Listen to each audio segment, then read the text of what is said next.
आज हम लोग पढ़ेंगे प्रजनन तंत्र। प्रजनन तंत्र जीव में अपने जैसे संतानें उत्पन्न करना ही प्रजनन कहलाता है। यह केवल सजीवों का लक्षण होता है। Type of reproduction.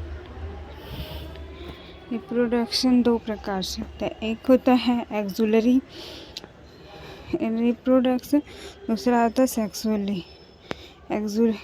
एसेक्सुलरी रिप्रोडक्शन को हिंदी में अलैंगिक जनन कहते हैं और सेक्सुअली रिप्रोडक्शन को हिंदी में लैंगिक जनन कहते हैं। एसेक्सुलरी रिप्रोडक्शन, जिसे हिंदी में अलैंगिक जनन कहते हैं, इसमें युग्मों की आवश्यकता नहीं होती है। इसके अनेक प्रकार हैं। पहला है फिजन, जिसे हिंदी में हम लोग विखंडन कहते हैं। दूसरा है बॉडिंग, जिसे हिंदी में मुकुलन कहते हैं। तीसरा है स्पोर फॉर्मेशन, जिसे हिंदी में बीजाणु जनन कहते हैं। चौथा है वेजिटेटिव प्रोपेगेशन, जिसे हिंदी में कायिक जनन कहते हैं। दूसरा सेक्सुअल रिप्रोडक्शन, जिसे हिंदी में लैंगिक जनन कहते हैं। इसमें युग्मों की आवश्यकता होती है। इसमें युग्म जो होते हैं वो स्पर्म और ओवा होते हैं।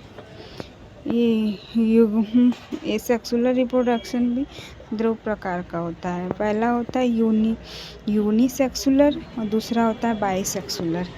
यूनिसेक्सुलर उसे कहते हैं जिस मानव पे एक लिंग होता है, जैसे या तो वो पुरुष रहता है या तो स्त्री होता है। बाइसेक्सुलर वो हिंदी में द्विलैंगिक जनन कहते हैं, जिसमें एक ही मनुष्य पे दो लिंग होते हैं। जैसे वो आधा पुरुष रहता है आधा स्त्री, जैसे कि जोक, केचुआ, गुलाब, लिली आदि। असेक्सुअल लैंगिक जनन में पहला फिजन, जिस फिजन हिंदी का इसका विखंडन होता है। इसमें जैसे कि अमीबा का प्रजनन फिजन माने विखंडन द्वारा होता है, जबकि बॉडिंग मुकुलन में जिसमें कि हाइड्रा और ईस्ट और जेलीफिश का प्रजनन बॉडिंग या मुकुलन द्वारा होता है। जबकि स्पोर फॉर्मेशन मॉस फर्न और फंगी यानी कवक का प्रजनन स्पोर फॉर्मेशन द्वारा होता है। वेजिटेटिव प्रोपेगेशन ब्राइफिलियम, लीव और बेगोनिया, इन सबों में प्रजनन वेजिटेटिव प्रोपिगेशन द्वारा होता है। ह्यूमन रिप्रोडक्शन माने मानव प्रजनन तंत्र। सेक्सुअल रिप्रोडक्शन है, ये मानव में प्रजनन लैंगिक जनन द्वारा होता है, जिसमें दो युग्मक भाग लेते हैं। जिसमें पहला स्पर्म, जिसका हिंदी शुक्राणु होता है, और दूसरा ओवा, जिसे हिंदी में अंडाणु कहते हैं। ये यूनिसेक्सुलर, इनमें एक लैंगिक जनन है।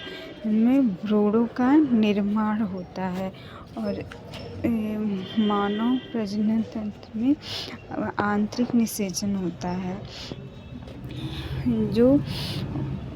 जो मानव बच्चे को जन्म देते हैं उन्हें वीवियोपोरस या जरायुग्म कहा जाता है, और जो अंडों को जन्म देते हैं उन्हें ओवियोपोरस अंडायुज, जैसे मेढक, मछली, छिपकली आदि आते हैं। Phase of human reproduction system, उसे हिंदी में मानव प्रजनन तंत्र की अवस्था कहते हैं।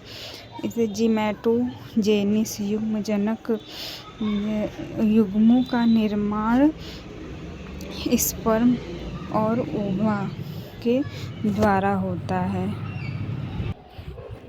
दूसरा है शुक्राणु के बनने की क्रिया, जैसे इंग्लिश में स्पर्मेटोजेनेसिस शुक्राणु जनन कहते हैं। लड़कों में यह अवस्था यौन अवस्था में होती है।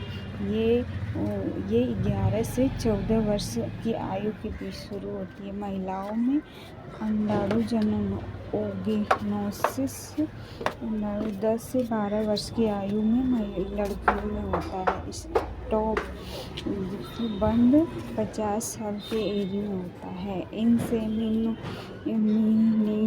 गर्भधारण शुक्राणु का मादा जनन अंगों तक पहुँचना। फर्टिलाइजेशन जैसे शुक्राणु और अंडाणु का निषेचन कहलाता है। यह क्रिया मादा शरीर के अंदर होती है। मादा शरीर में अंड निषेचित नलिकाओं में ये क्रिया होती है। जाइगोट फर्मेंटेशन युग्मनज का निर्माण शुक्राणु और अंडाणु के निषेचन के बाद एक कोश की संरचना युग्मनज कहलाती है। जाइगोट स्पर्म और ओवा के फर्टिलाइजेशन के द्वारा बनता है।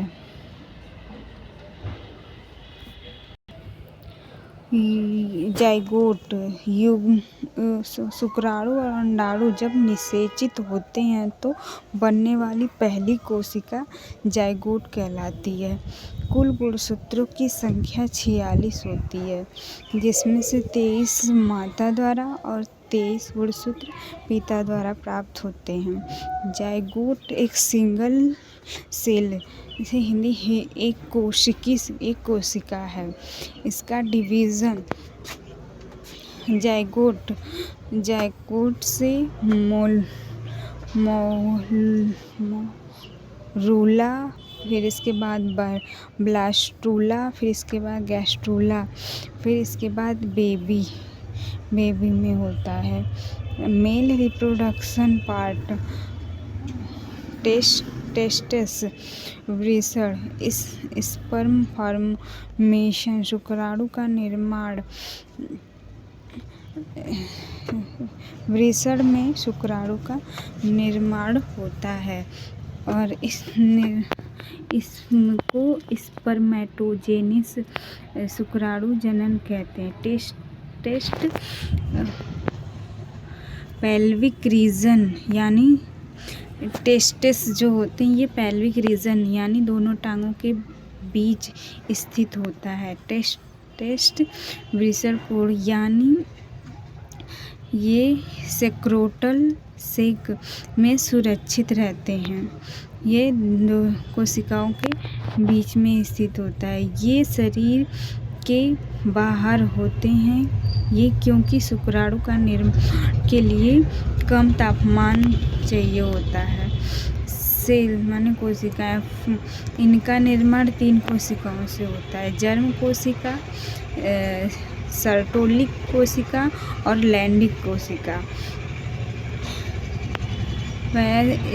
स्पर्म फॉर्मेशन ये शुक्राणु जर्म कोशिकाएं जिसका कार्य है ये स्पर्म फॉर्मेशन माने शुक्राणु जनन यहीं पर करती है। इनमें स्पर्मेटोजेनिक कोशिका होती है जो शुक्राणु का निर्माण करती है। और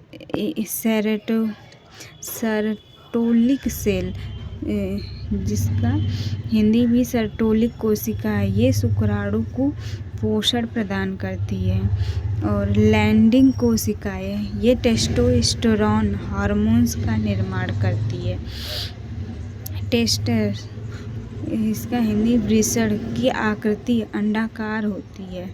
वृषण कोश की लंबाई 4 से 5 सेंटीमीटर होती है और इस वृषण कोश की चौड़ाई 2 से 3 सेंटीमीटर होती है। मेल ग्लैंड पुरुष ग्रंथि सेमिनल वेसिकल, यह वियर्स में श्लेष्मा मिलाती है। और प्रोस्टल ग्लैंड, ये शुक्राणु में सिट्रिक अम्ल मिलाती है। और बल्ब्यूथरन ग्लैंड या काउपर्स ग्लैंड, ये शुक्राणु में फ्रक्टोज मिलाती है, जो कि शुक्राणु के पोषण का कार्य करता है। वियर, सीमन, जिसे हिंदी में वियर्स कहते हैं और इंग्लिश में सीएम। वृषण, जो इसका सबसे बाहरी भाग होता है उसे विषणकोश कहते हैं। और इसके आंतर में एक शुक्रजनक नलिका होती है जहाँ पे शुक्राणु का जन्म होता है। वो अपरिपक्व अवस्था में होते हैं। एपिडिडेमिक, जैसे एपिडिडेमिक, ये शुक्राणु का परिपक्व, यहाँ पे शुक्राणु का परिपक्व होता है। और ये है डिफेंस, वास डिफेंस, ये मैच्योर शुक्राणु इसी ट्यूब में आ जाएंगे। यूरेथ्रा, मूत्र मार्ग, स्पर्म को तथा मूत्र को निकलने का मार्ग होता है। नसबंदी, वास डिफेंस ट्यूब को टाँके लगाकर बंद कर देते हैं, जिससे यूरेथ्रा में स्पर्म नहीं जा पाता है। इसे ही हम नसबंदी कहते हैं। फीमल रिप्रोडक्शन पार्ट, महिला में प्रजनन अंग।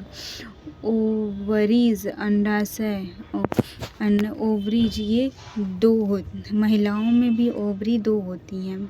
और एक पेयर में एक सिंगल ओवरी पक्षियों में होते हैं। यूट्रस माने गर्भाशय, जाइगोट गर्भाशय की दीवारों में धंस जाता है। जाइगोट में 3 लेयर होती हैं। पहला होता है पेरीमेट्रिक लेयर, दूसरा होता है माइनेट्रिम लेयर, तीसरा होता है एंड्रोमेट्रिक लेयर। स्पर्म की फर्टिलिटी रेट 60% होती है ये। और हिमन लेयर पतली झिल्ली होती है जो प्रोटेक्शन लेयर का कार्य करती है।